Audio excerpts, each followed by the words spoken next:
Folks, Ryan Engle here for my close personal friends at Howie's Market. If you've heard us talking up Howie's Market for months on end, it's because this lovely grocery store in the San Gabriel Valley has supported us for months on end. You've already heard how Howie's Market is an award-winning butcher with the best selection of meat, seafood, spirits, wine, craft beer, and everyday groceries. And you already know that their store is a finely curated, timeless market that checks every box for aesthetics. But it's really the people at Howie's that separates them from everyone else. We love these folks with all our hearts, and we want you to love them too. If you don't live anywhere near the joint, please give them a follow on Instagram and show them that their support of this podcast is making a difference. And if you do live around the market, drop on in and tell them the Nation Golf Company sent you. You won't regret it. 6580 North San Gabriel Boulevard, open 7 days a week. And barbecuing every Saturday and Sunday in the parking lot, rain or shine.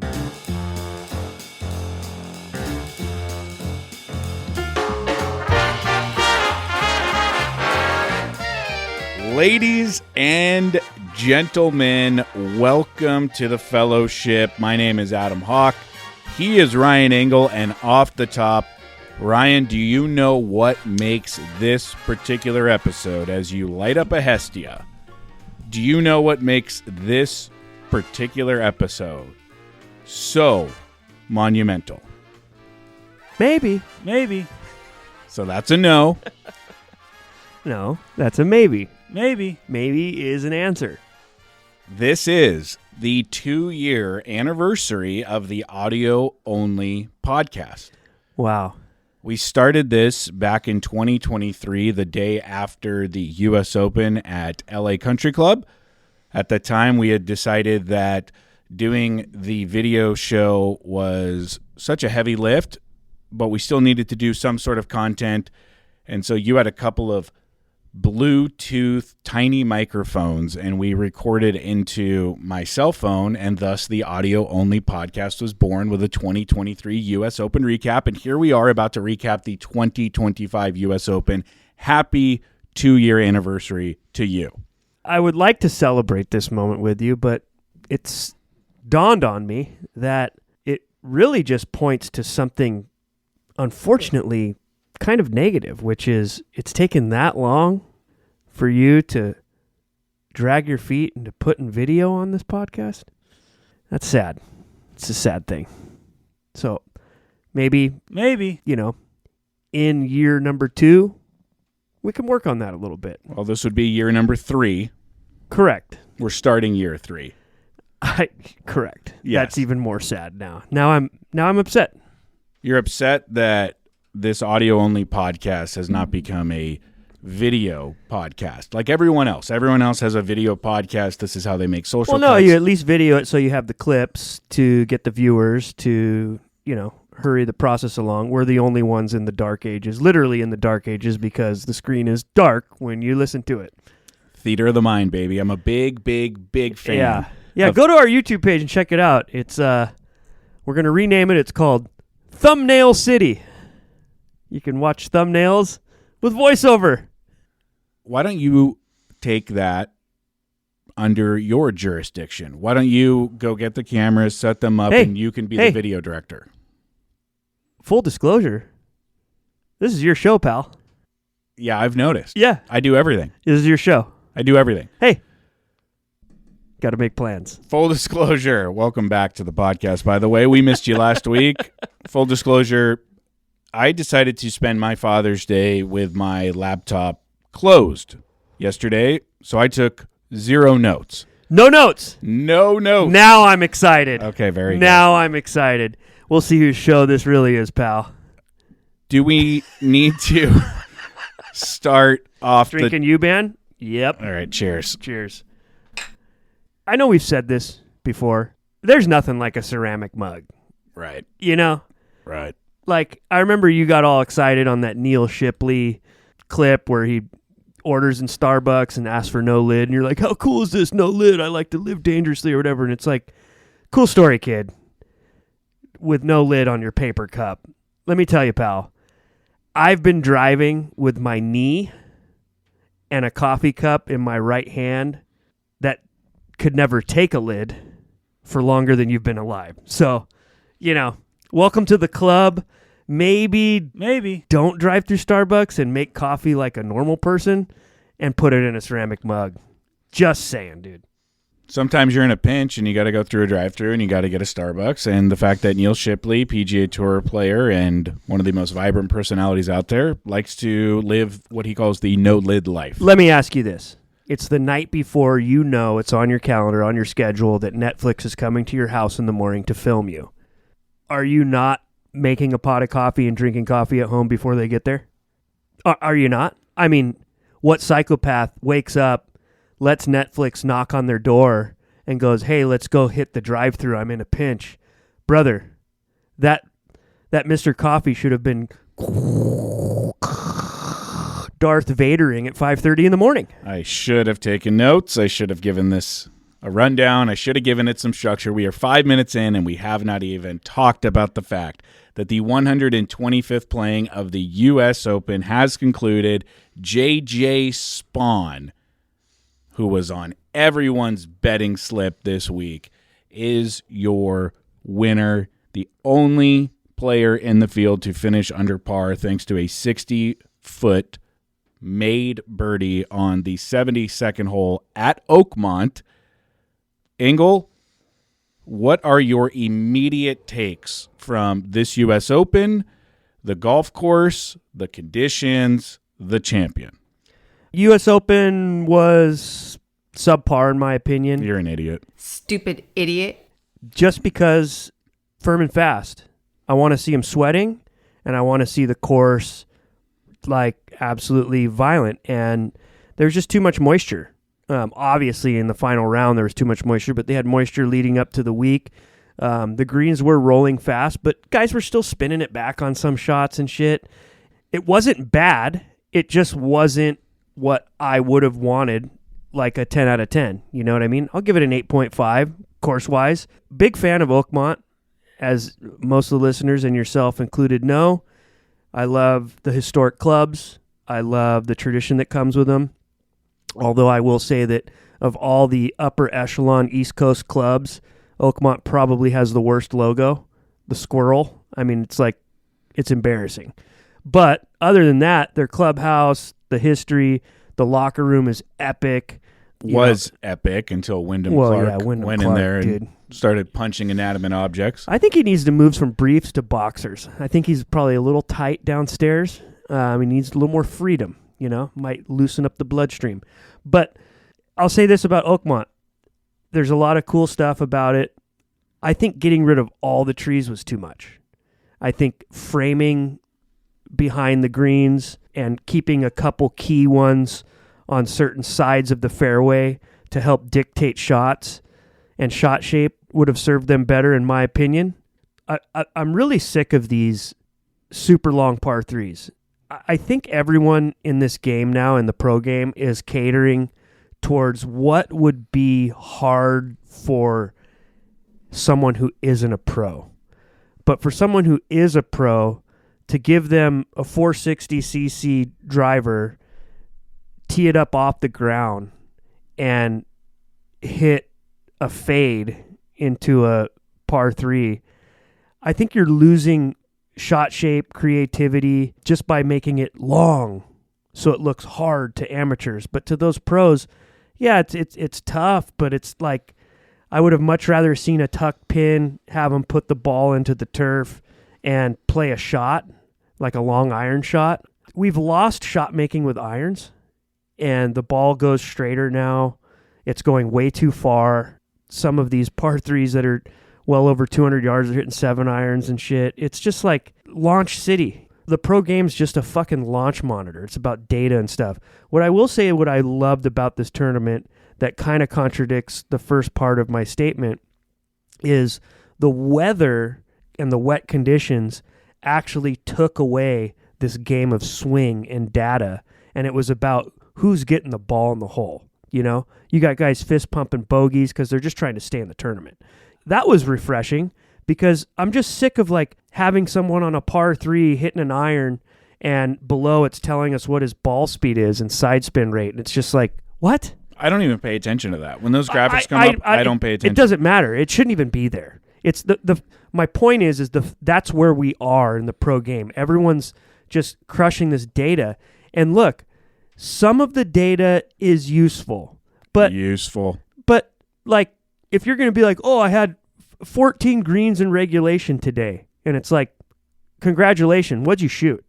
Because what really matters is, are you getting the ball in the hole? I was looking at it earlier, and JJ Spawn was number 2 in putting for the week. You know who was number 1?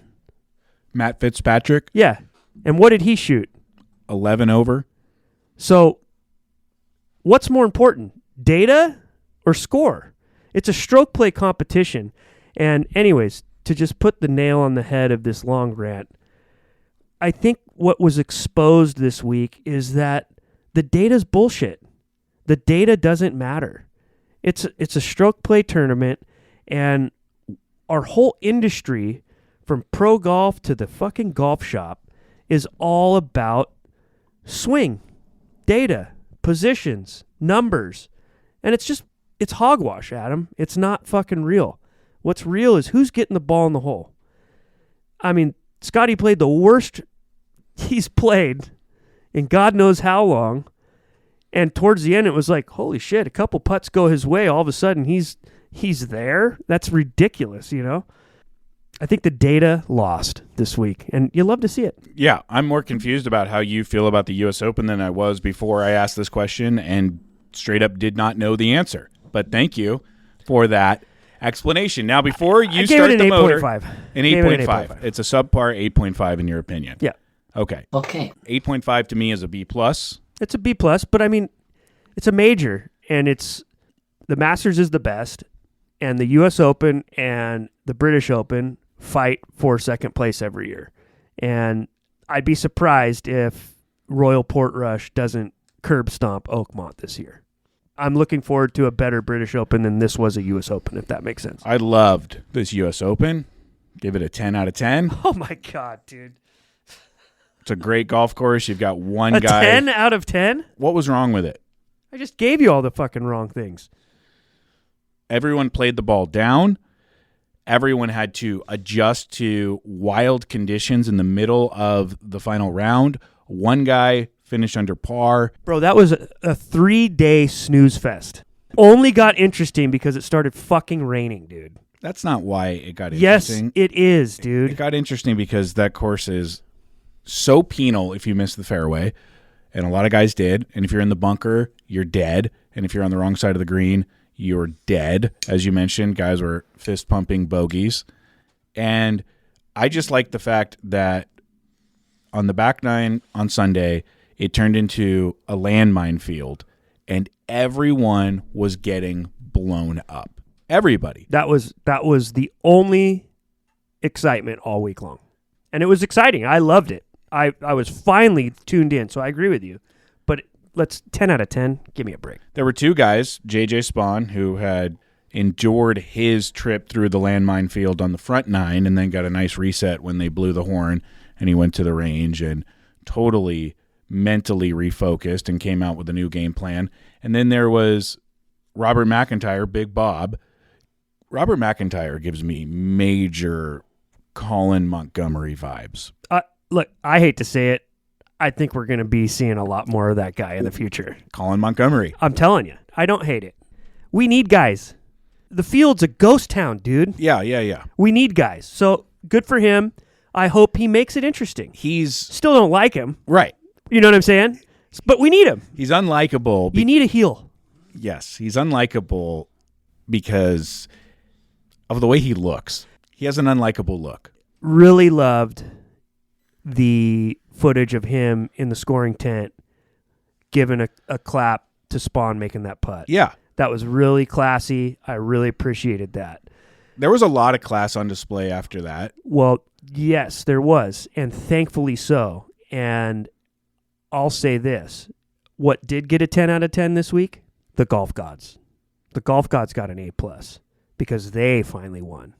With all the bullshit, all the distractions, all the poor sportsmanship, poor behavior, poor examples to the youth moving forward, and we'll get into it in a second. What won in the end was the guy with the best attitude, and all the guys nipping at his heels were as sportsmen as they could be, and the golf gods got an A+.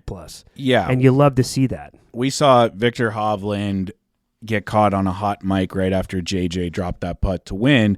He went up to him and slapped him on the chest, Victor did, and said, dude, that was impressive. Yeah. Word for word, he said, dude, that was impressive. I mean, nice he did job. give him a teach, but, you know. Yeah. He still made it. Probably because his putter had 0 torque is probably why that putt went in. Bad day for lab putter haters like you and me. You know what's funny is when Ricky won a while back and then fucking obviously Wyndham Clark. Wind him up, Clark. Yeah. Won, and everyone was like, I'm getting the jailbreak. This thing's a cheat code, you know? And it's just like, watch, everyone's going to jump on this lab thing, and then they get home and they realize, I can't putt. It's not the putter. It's the fucking Indian. You know what I mean? Yeah. You want to try that phrase again? No, because it makes sense. Okay. Okay. It's the Arrow, not the Indian. I know. the Indian, not the arrow. Whatever. You know what I meant. You hit the head on the nail there. Well, you know, got to make plans. I missed this. Do you? In the Borrego Springs Resort Hotel when I was doing this show with Tony Picardi. Shout out to Tony Picardi. Had a great time doing that podcast with him. But I certainly didn't get this kind of back and forth of nonsensical, elongated rants that end with end of story, got to make plans. That's just my opinion. You know, what are you going to do? What can you do? What will you do? You been dark. It's growing on me. Victor dapped up JJ Spawn, and then Adam Scott came up to him afterwards and gave him a lot of love on camera. I was pulling for Adam. Who wasn't? He'll be the first to admit to. He had multiple opportunities. It was his to win. He was the most seasoned, the most experienced, and it looked like he was in control of not only his game but his emotions. And he hit some wayward iron shots coming in. He also had a case of the flim-flammy banana peelers. Yeah, that was hard to watch, but JJ earned it, man. That kid, he had the attitude, and it was really cool to see him just put the icing on the cake on that last putt. Let's run down the leaderboard right quick. We talked about JJ Spawn. Good for him. California guy. Los Angeles guy. Yeah. Grew up playing some local courses in L.A. Would you stay in California if you made the Pro Tour? Of course. Where else am I going to go? Well, somewhere where they don't take half your paycheck. I'll tell you where I'm not going. Is Florida. I don't need bugs in my fucking golf bag, dude. Yeah. You know what I mean? I don't need sweat in my crack. I'm over it. Too humid. Yeah. Arizona makes sense. Because it's got the same winter climate as the California desert, which is where I would be doing my practicing. Also, Florida sucks too because you're a dog owner and you take your dog for a walk there and they get eaten by alligators. Yeah.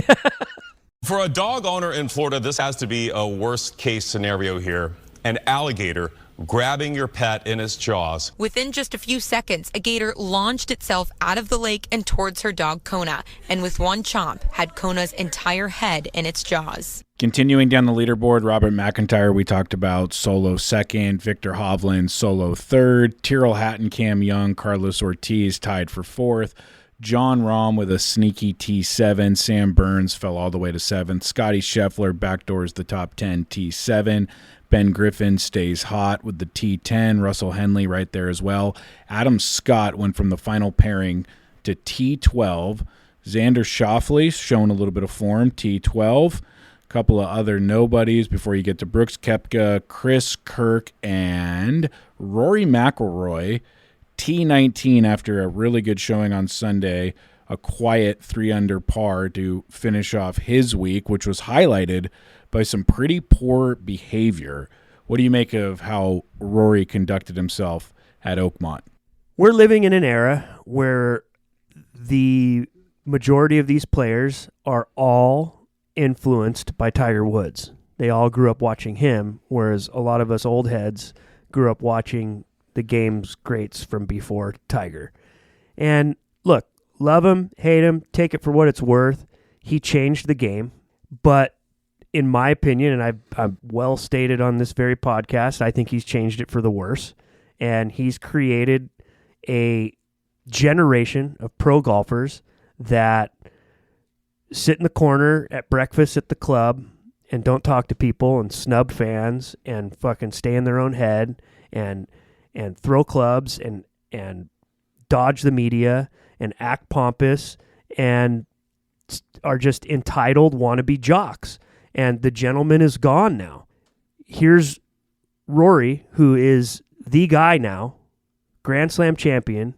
He's probably most young fans of golf's favorite player.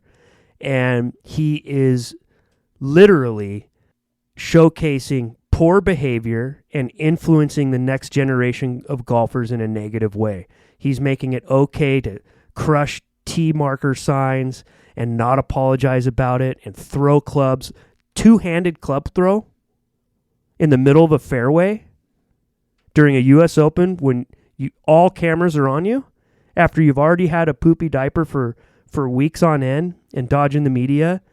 And then after that, instead of apologizing for all that, he doubles down and says, I've earned this. I feel like I've earned the right to do whatever I want to do, yeah. You've got to be kidding me. We are going to see the results of that behavior for years to come. What these guys don't realize is that they're stewards of the game. All they're doing is negatively influencing the future pro golfers of the sport. And thank the golf gods that it's somewhat course corrected during that final round and we saw some actual gentlemen out there playing golf and camaraderie and sportsmanship and calm attitudes. Because if Rory McIlroy was J.J. Spawn and he came out and bogeyed the first 5 holes, he's not winning that golf tournament. The reason J.J. Spawn won is because he kept his bullshit in check and waited for the game to come to him, kept knocking on the door, and acted like a gentleman. You cannot be in that moment in the end if you let your emotions get the best of you. You have to stay calm, collected, and composed. And that's what this game is all about. It's a maddening game. It's about who can control themselves and who can control the golf ball. And clearly, these front-runner wannabe jocks have tried to commandeer what it is to win, and they only win when they play good. They don't win when they are trying to figure it out. JJ proved what it takes to win a U.S. Open, and it's to be exactly what I just said. And I just love that we got to see the opposite of Rory's behavior hoist the trophy. I've said this for weeks. I think people are finally coming around to it. Rory McIlroy is the worst. He's the worst. If you are a fan at this point of Rory McIlroy, you are an idiot. Stupid idiot. You're not paying attention, and you're missing the point of what this game's all about. Rory McIlroy sucks. Plain and simple. Can't stand the guy. He's bad for the game. And I am sick of people turning a blind eye to his piss poor behavior. Screw that guy. I want to know what's going on with Rory. I don't. I want him to go away. I want to know what's going on with Rory because he wins the Masters this year. He breaks this decade-plus long drought of major championship victories. He gets the Grand Slam. You can visibly see an exorcism of demons on the 18th green at Augusta on Sunday, and then he goes and does the late-night circuit. He gets the magazine covers. He is heralded as one of the all-time greats who just did something in front of all of us that personifies perseverance and not giving up and sticking to your plan and chasing down your dreams. He invokes his daughter Poppy many, many times in his speeches in terms of telling her this is proof that you should never give up. It seems like Rory is in the best place he has ever been in his life in the moments after Augusta. And he's joking with the media, and he comes into the press room at the Masters and says, what are we all going to talk about next year? And he's having a good time, and he's laughing it up. Because he's a front runner. And he's holding his hands up with the green jacket, and he's just breathing the biggest sigh of relief of anyone in the history of sports, besides LeBron James winning one for Cleveland back in the day. So ever since that moment, he has taken a dark turn, almost a did this guy sell his soul to the devil for a green jacket type of dark turn. No, he never took a dark turn, Adam. That's the problem here with you and all the people who are either still fans of his or were fans of his. You're doing it right now and you don't even realize it. You're sticking up for this guy. He has not changed at all. When he wins, he's great. When he loses, he's the worst. That's who he is. Right now, he's losing, and we're seeing who he really is. Golf isn't about champions. It's about gentlemen. That's something Rory will never be because he's a bad guy. He's a front runner. He's a pompous, entitled prick. And everyone's finally seeing it and being like, oh, something happened after Augusta. No, he's been like that his entire career. All right. He's the worst. Let me conclude my point. That guy sucks. Fucking thing sucks. Let me conclude my point, please. So he snubbed Jack at the Memorial. He didn't meet with the media at the PGA Championship. And then he has just been really hard to wrangle. 6 majors in a row, he's dodged the media. Okay. And whether that's his right or not is a completely different conversation. But I just don't even like what he is saying to the media when he does meet the media. But what I really didn't like is Saturday, after his 3rd round, when he knew that he was probably out of it, they said, well, what are your plans for tomorrow? What do you hope to get out of your round tomorrow? And all he said is, I want to play it in under 4.5 hours and get out of here. Hopefully a round in under 4.5 hours and get out of here. Alluding to the slow pace of play and the fact that he just doesn't want to be there anymore and he wants to get out. To me, that is a terrible representation of being one of the faces of the game. You're essentially telling everyone listening, I don't want to be here at a major, at the U.S. Open. I want to get out of here as quickly as I can. The U.S. Open, by nature of being an open, is a tournament in which over 10,000 people across the world try to qualify for, and then there is a very limited amount of spots available. You have one of those spots. You are a former champion. You're at a historic venue, and you have no issue telling anyone that will listen, I don't want to be here. And beyond not wanting to be here, I want to get out of here as fast as I can. Get on my private jet, put on my comfies. Guy sucks, dude. Bad guy. He's lost a lot of fans in the last 6 weeks. When I first started going at Rory, you didn't believe me. It's not that I didn't believe you. You didn't get it quite yet, right? What has happened? Are you kind of seeing the light? I am really not enjoying this version of this guy. Okay. Bad guy. Scottie Scheffler had, on paper, a decent week. He finishes T7, 4 over, 5 off the lead, couldn't buy a putt. Had he have made just a couple this week, he's either in a playoff or potentially winning. So again, showing that his C- game is still good enough to top 10 in majors. I want to ask you this, and I want you to think critically about this. Scottie Scheffler now has 9 consecutive U.S. Open rounds in which he has not broken par. If we are all going to agree with the mantra and the tagline of the U.S. Open that it is the toughest test in golf, and this guy is not passing the test, do you think he needs a U.S. Open, a quote-unquote toughest test of golf, to cement his legacy as an all-time great? No. No? No. Okay.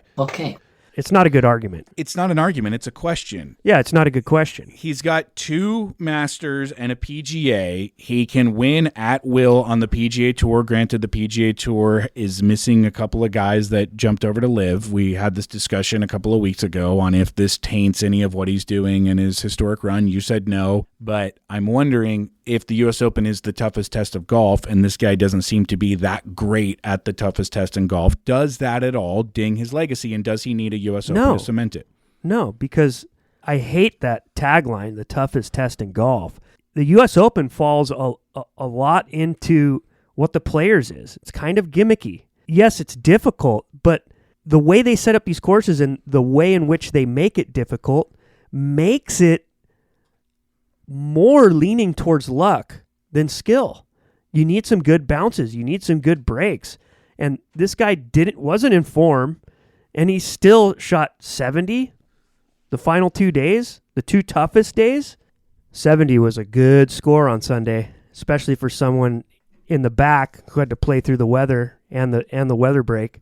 I mean, it's just not a good question, because it's not fair to say the toughest test in golf. Yeah, there's a little argument there, but I mean, come on. Look who won. What does that tell you? Who was in the best form that week and got some bounces to go their way? JJ Spawn had horrible breaks on Sunday, and you just said that part of the reason he won was his attitude. Yeah, because he stayed in it, and then he got some wonderful breaks down the stretch. Did he? Yeah. I think the biggest break he got was Hovland's final approach shot landing just outside of his on the exact same putting line and getting a teach there. But that said, that was a big break, yeah. That said, he still could have missed that final putt and 2-putted to win. Woulda, coulda, shoulda. JJ Spawn, no one is going to say he got good breaks on Sunday. JJ Spawn has a good look here, Smiley. Sand wedge in hand. Trying to bring the flight down back to this breeze. On a good line. Oh, bangs it off the stick. Maybe a bad break. That is a terrible break. This is going to finish way back in the fairway here, where we saw a lot of guys driving it early in the week when it was downwind. That is one of the worst breaks we've seen all week. I mean, because that thing was going to spin in there, you would think, pretty close. Bro, you don't go on this hill, because all you're doing is exposing yourself to knowing dog shit about this game. Oh my gosh. Anyone who wins any tournament, or who shoots any good score, or shoots their personal best, or gets a hole-in-one, or does anything good in this game, gets good breaks. This game is all about luck. Your skill gives you opportunity. The ball trundles around a big old mowed park. It's all about good bounces and good breaks and good luck. That's the fucking game, dude. What are you talking about? Guy got all the fucking good bounces. Wasn't he like 4 under for 3 days or something shit like that? Give me a break, dude. We've seen the videos. You can put a stationary ramp by the hole and drop a bucket of fucking balls, and they all don't break the same way, dude. The game is all about luck. Your skill gives you more opportunities than someone with less skill, for sure. And when you're in form that week rather than out of form, you get more opportunities as well. That does not change the fact that for the ball to go in with the least amount of strokes possible, that the fucking bounces have to go your way, dude. It's all about luck and good breaks. That's the fucking game. Can't even believe we're having this conversation. This is crazy. It's all about luck. It can go a bad way. It can go a good way. The game is all about bounces, dude. That's it. That's the fucking game. You can hit the fairway and find Mr. Bacardi's divot from the group in front of you. It's a bad break. You can also get in front of that divot and hit it to the right side of the green, and it trickles and puts you in a good place, and then you get a teach, and then you roll it in. There's a lot of fucking luck out there, dude. A lot of it. It's the entire game. Playing good breaks versus bad breaks. That's it. Final question on the U.S. Open, since you're all wound up. I'm calmer than you are. Why don't you have another Hestia? I think I will. Okay. Okay. I'm scared to ask this because you're so hot under the collar right now. I'm completely calm. I'm just confident in this ridiculous conversation. You were very upset when NBC decided to re-rack the 2008 U.S. Open to show during a weather delay. Yeah, that was so stupid. So dumb. Why did you not enjoy watching the Tiger Rocco 2008 Torrey Pines replayed during a weather delay? Oakmont, U.S. Open, anchor site, history of the club, incredible championships with a similar type of playoff with the two greatest players from that era going head-to-head, Jack Nicklaus and Arnold Palmer. And it was, a lot of people would say that was the catalyst to Jack's greatness, was that victory. You go to San Diego, California against Rocco Mediate. What are we doing here? Stay in Oakmont, show us some history of the club, show us those past champions, those past wins. It's their week. I've had enough of Torrey Pines, dude, and I've had enough of Tiger's glazed donut all over the golf world. We get it, dude. He was great back then, but it's all the same bullshit. I think I'm just sick of it. I'm sick of the Tiger glazing. I'm sick of just always grasping at the low-hanging fruit for views. It's no different than some golf babe with her out. It's just like, oh, cool. Let's watch this again. Arnie and Jack at Oakmont, or Arnie, his last U.S. Open at Oakmont. You're at Oakmont, and Oakmont has a weather delay. We're going to go to fucking Torrey Pines for 2008. What is the relevance of that? Other than, let's keep the viewership up. I don't know. I thought it was lame. Yeah, I know. I got the text messages. Yeah. What I appreciate about you is you're the only person in the world who could get mad at a weather delay and what they chose to air, which is fantastic. You should be very proud of yourself for finding the vitriol during a weather delay.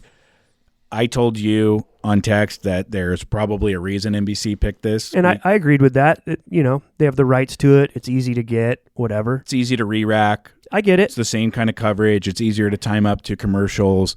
And my response to that is, that just shows that these guys had no fucking plan B. That's just Bush League. Like, you don't have something to go to. CBS would have had some romantic just jerk off to Oakmont, just teed up, ready to fucking have reporters and old interviews and shit. They would have been ready for that stuff. NBC's like, oh, fuck. 2008, Tiger Woods. You want to hear something funny? What? I was reclined in my top dog chair watching the 2025 U.S. Open during play. And then when it went to the weather delay and they re-racked the 2008 U.S. Open, you better believe I sat straight up on the edge of my chair and watched intently as Tiger Woods was playing 18 and he needed to make birdie out of the rough to tie Rocco and force that 19-hole playoff. God. So good on NBC for waking me up by showing me something that's almost 20 years old at this point. Yeah, that was great. I really enjoyed watching Rocco mediate with a 3 sizes too big sweater vest, hit sweeping 238-yard drives with a baby draw in the fat part of the fairway, and talk to his caddy too much. Like, that was super sick. Boy, Tiger, he really had some stiff competition back then, you know what I mean? He beat some greats. Lee Westwood was hanging around. Matt Shadbolt wants you to give your take on Wyndham Clark going into the members' locker room at Oakmont and damaging 2 vintage member lockers. They're dented up and are in need of repair as Wyndham Clark went in there like a hurricane and did some damage to some ancient property. As if you couldn't hate a guy anymore. This dude, and I said this before we got on air, I blame LA Country Club. It's their fault. You gave a subpar professional golfer who has an even more subpar mental, fortitude, mental ability, mental toughness. You gave him false hope thinking that he is an elite player. He wasn't ready for that stage, clearly. How many times has he apologized in the past few months for this poor behavior? Look, he's got a tee in his hand, a perfect lie, and a 460cc driver, the tournament in his grasp. He's got to hit the fairway, and he hits a fucking 80-yard slice right that in any other championship in the world would have taken that trophy away from him, but he gets away with it because that fucking fairway is 4 miles wide.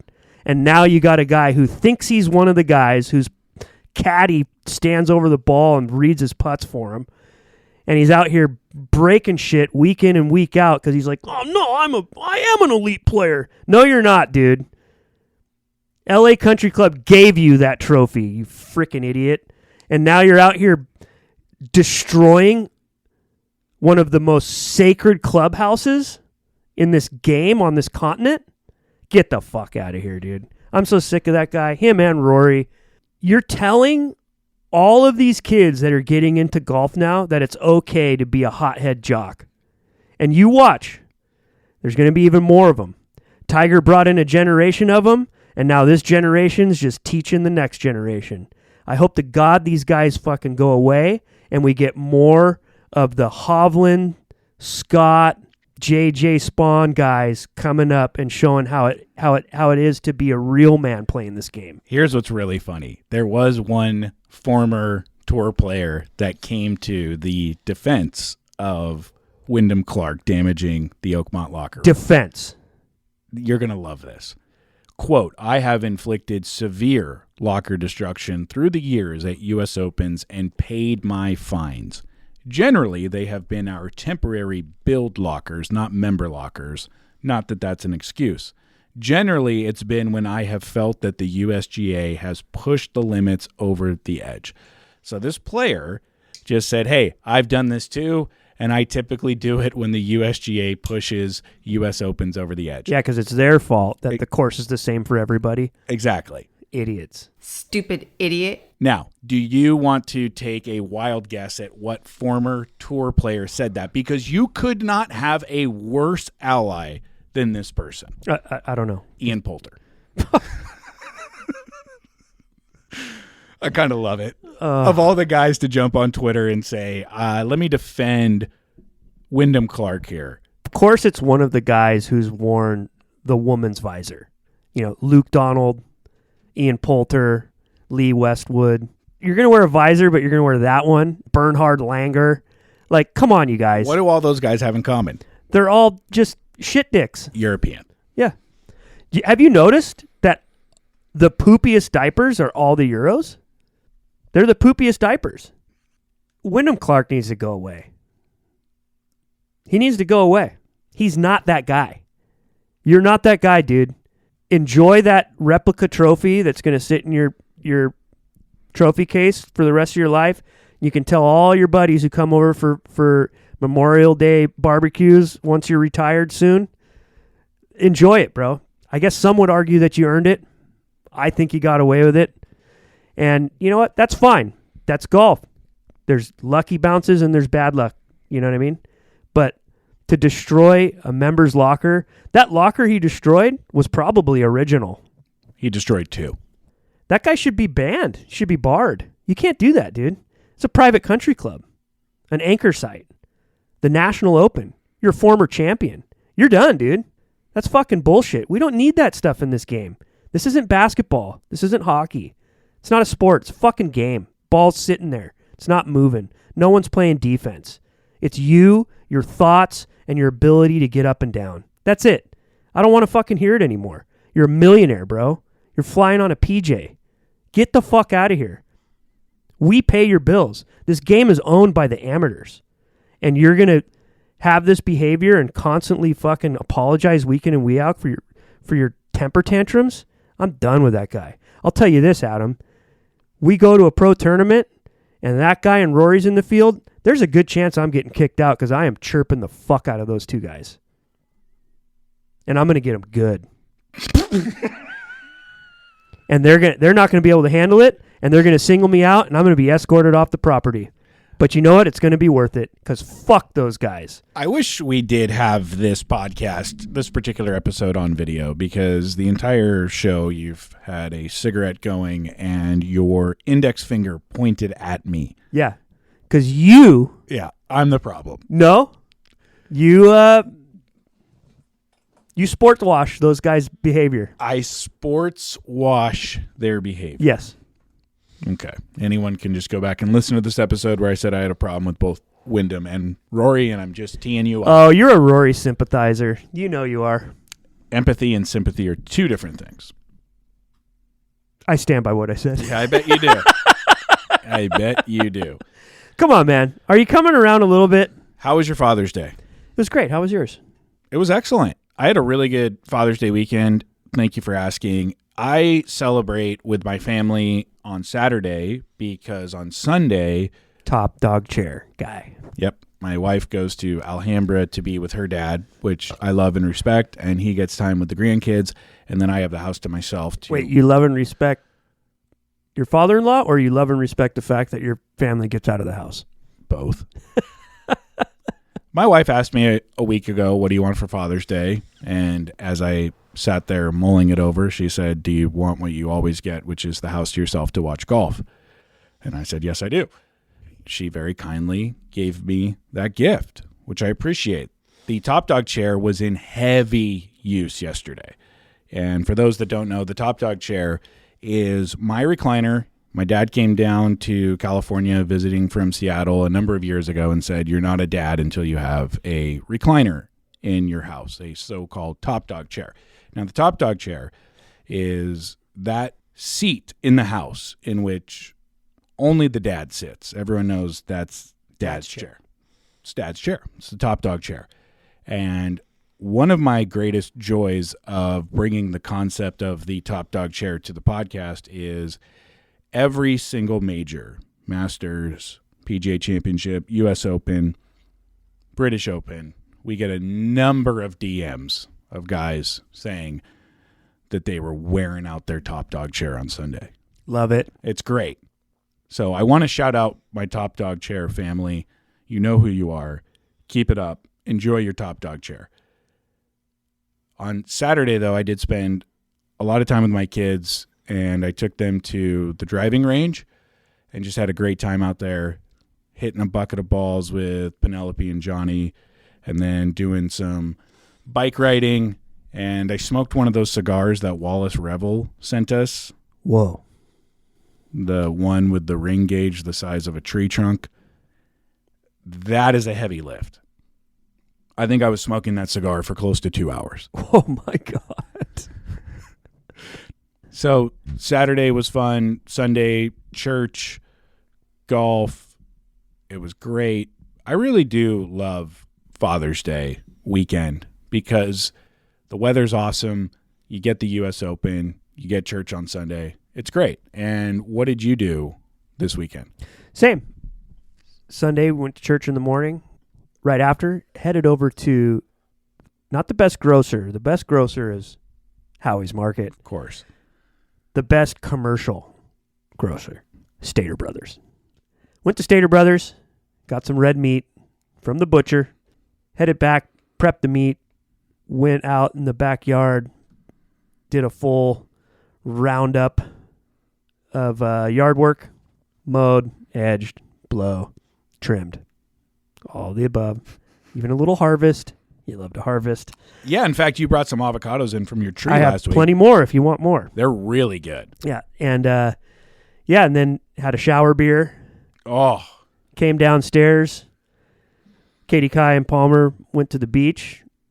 I didn't ask for it, but I had a little bit of a taste of Adam Hawk's medicine this Sunday, and planted under the couch and watched the Open. I think I was disturbed at the 08 Tiger thing for a third reason, which was really the underlining reason. Watch this, folks. He's circling back to an old take. Is that it fucked up my time schedule, because I knew that I had to cook the steaks and get them going at a certain time because we had, a Father's Day get together at the house for dinner with all the family. And that rain delay put the final holes in couch potato jeopardy.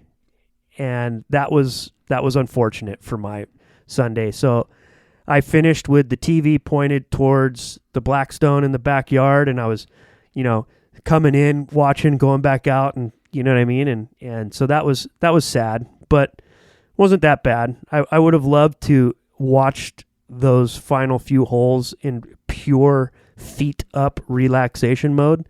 Unfortunately, that wasn't the case. And I also had to bear through Rocco Mediate's game again. And that was, but it was nice to see a lot of lucky bounces go Tiger's way for that U.S. Open. Gosh. Like the chip in and, that eagle putt was definitely super lucky.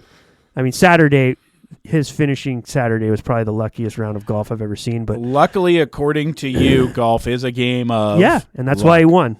He got the ball went his way that Tiger Woods, luckiest golfer of all time. I mean, Tiger's biggest claim to luck is, he beat the weakest fields in golf history. But yeah, it was a great Sunday, and I think I had a good Father's Day. That's great to hear. What did you get for Father's Day? Katie Kai got me a personalized leather-bound Bible. No way. Which was a really cool gift. I was, for one, surprised, something that I wanted, and I don't know how she knew that, and it was a really, really nice gift. Palmer drew me some pictures, which was cool, and my mom gave me some cash. She's all, you want another this, that, and the other? And I was like, just give me money, dude. I got everything I need, So she gave me some cash. I definitely need cash. But no, it was good. That's excellent. Yeah, it was a great Father's Day. Yeah, glad to hear. And just so you know, the Bible is most effective when opened up and read. Oh, really? Yep. Well, too bad I can't read. Is there any pictures in it? Oh, good stuff. I got a wallet. Nice little bifold. Ooh. Yeah. A giant bag of Sour Patch Kids. What? I'll take it. Okay. And we went to Costco, and I picked out a new office chair, which I've been in desperate need of. For here? For my garage. My garage office chair I found at the back of a Goodwill some years ago, and it's just like sitting on steel, and it has wrecked my back. And I have been going to the chiropractor lately. I've had 3 chiropractor visits in the last 2 weeks. And this guy has jacked up my neck. I bet. Be better off going to a palm reader. Get the tarot cards out, dude. My God. Chiropractor. I love how they call themselves doctors. Have you ever had a doctor's visit last 5 minutes where they don't know your name, and then at the end of it they sell you on a 8-visit package? Yeah, I don't need a guy smacking gum with an untucked polo fucking making my back crack. That's not going to fix my problems, dude. So why do I go? I couldn't tell you. The placebo effect of going, getting it done, and feeling like something is better. Yeah. When really... Now I've never been in more pain. I'm surprised you're a chiropractor guy. I'm an idiot guy. Stupid idiot. You look more like a massage parlor guy to me. You got big massage parlor vibes going on. What is wrong with you?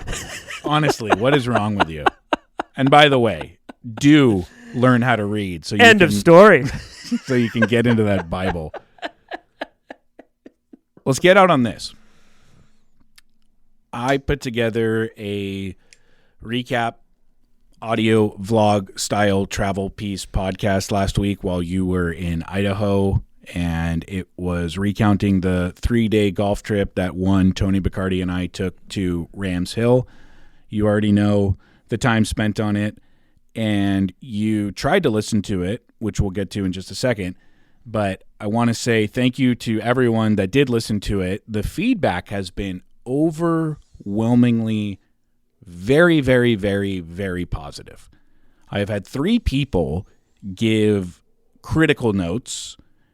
My dad said, "Son, this is way too long, and you did not do a good enough job introducing the ancillary characters that we, the listeners, do not know. That I should have given more of a backstory on Will the Mayor Mayo and Anthony Bacardi so that they could have been more pulled into the story." And my dad said there was a lot of fat to trim.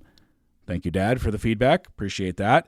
My brother Aaron gave some other notes as well that were very useful and good feedback for next time. And then you said it gave you anxiety. You couldn't get through it. You had to skip through multiple parts. It was very boring, and it was the worst thing I've ever done, and it was far below my standards. I didn't say it was the worst thing you've ever done. You said it was far below my standards. It was below your standards as an audio guy. As a what do you call yourself? A producer? Sure, yeah. I did that for 15 years, and I'm still doing it Writer, today. producer, Audio voice editor. jockey. Sure. Shock Jock Hawk. You're Shock Jock Hawk. Look, I told you, and I was very nice about it. It's nothing against the incredible amount of work it took, and I loved the idea of it. And most of what you did was really good.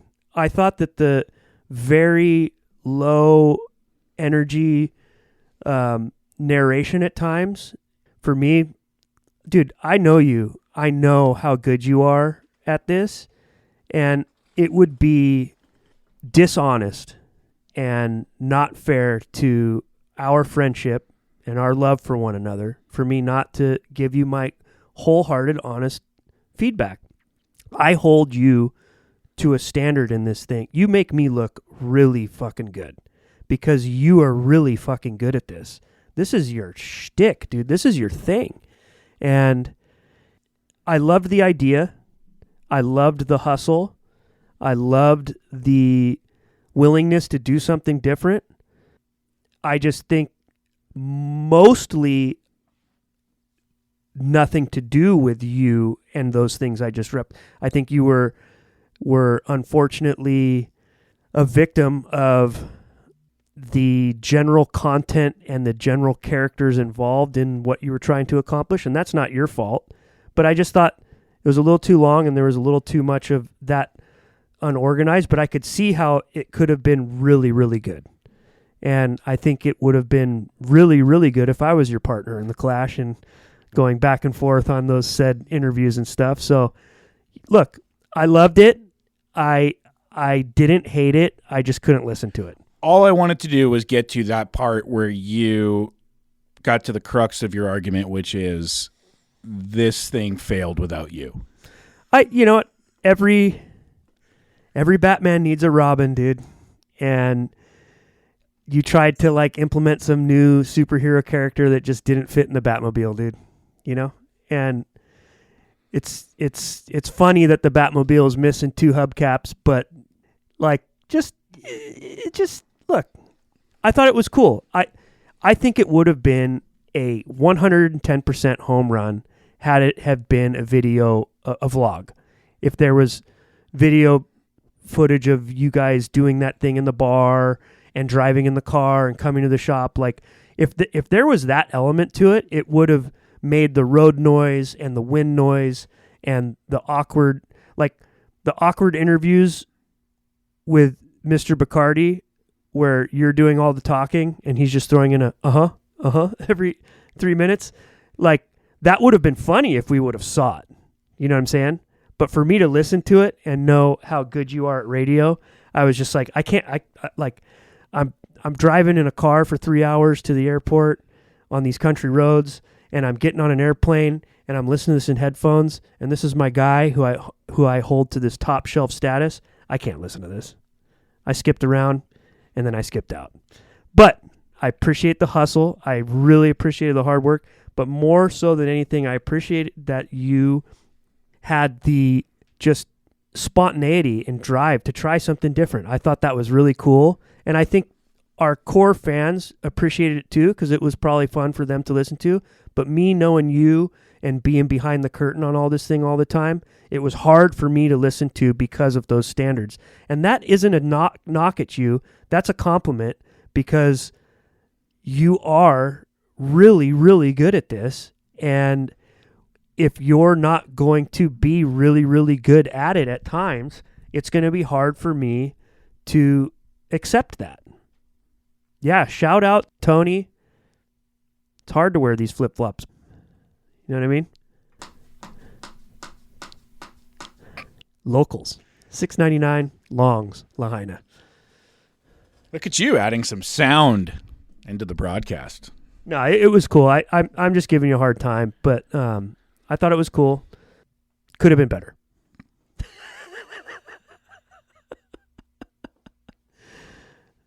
Thank you. Let's put it this way.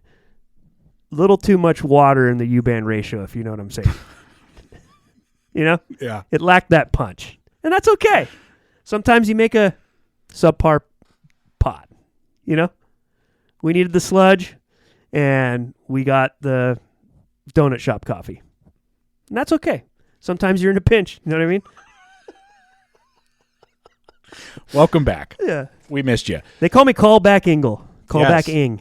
There's a lot of callbacks there, which we appreciate. Even the missing 2 hubcaps on the Batmobile reference was really good. Just had to let you go there. You did. Did I do good? You did well. I did good. You did well. I'm a good doer. Thank you for that lovely critique, and thank you to Anthony Bacardi for being a wonderful partner. I thought that you were excellent on the podcast. Can I tell you my favorite part of what I did listen to? Yes. Are you ready for this? Yes. I loved how you were in your room doing your little narration, and Bacardi walks in. He's like, "Hey, Hawk, how's it going?" Then you're like, "Pretty good. I'm taping." And he's like, "Hey, how's it going?" Kind of changed his voice a little bit, you know? I didn't hear that. I did. Did you? Yeah. I love Bacardi. I loved that you guys went and played that together, had a little bonding. I thought the bar scene thing was hilarious with the pickleback. Have you had picklebacks? Yeah. I mean, there's no need for it, but it's cute. You know what I mean? I love the fact that Tony acted like he was like, "Oh, we're not winning this thing. I don't care about winning this thing." It's like, dude, you play in more tournaments than God, and all you care about is winning them. You know, it's hilarious. So I thought that little act was cute, and I'm glad you guys had fun. Tony, I'm not laughing at you. I'm laughing at Engle. This guy cannot resist a take. He has a take for everything. He had a drive-by take on picklebacks right there. Yeah. The simple question was, have you tried picklebacks? And it devolved very quickly into, yeah, they're cute. There's no need for it, though. This guy has more takes than anybody on planet Earth, and we live in a hot take society. You love to take it. Yeah, you do. And you love to take it hot. It's a hot toddy of takes. Oh, my goodness. Thank you so much for listening to The Fellowship. We will be potentially back next week. Oh, what do you got now? I have a meeting guy? New team member starting at the SCGA on Monday. And I might have to be in person to let him into the building and get him all signed into his computer. I can't wait for our company Slack to be like, "Hey, mates, I'm gonna be out of pocket this week. I'm really chasing it right now. Up against it. Give me 48 hours to respond." Am I the most predictable person you've ever been around? Yes. We might be back next week. We might not. Thank you so much for listening to The Fellowship. We will take all your comments and reaction on YouTube. You can go ahead and listen wherever the heck you want. We don't care, but leave those comments on YouTube. And that will do it. It's funny how we didn't get to YouTube comments from this great, critically acclaimed episode from last time, but hey, end of story.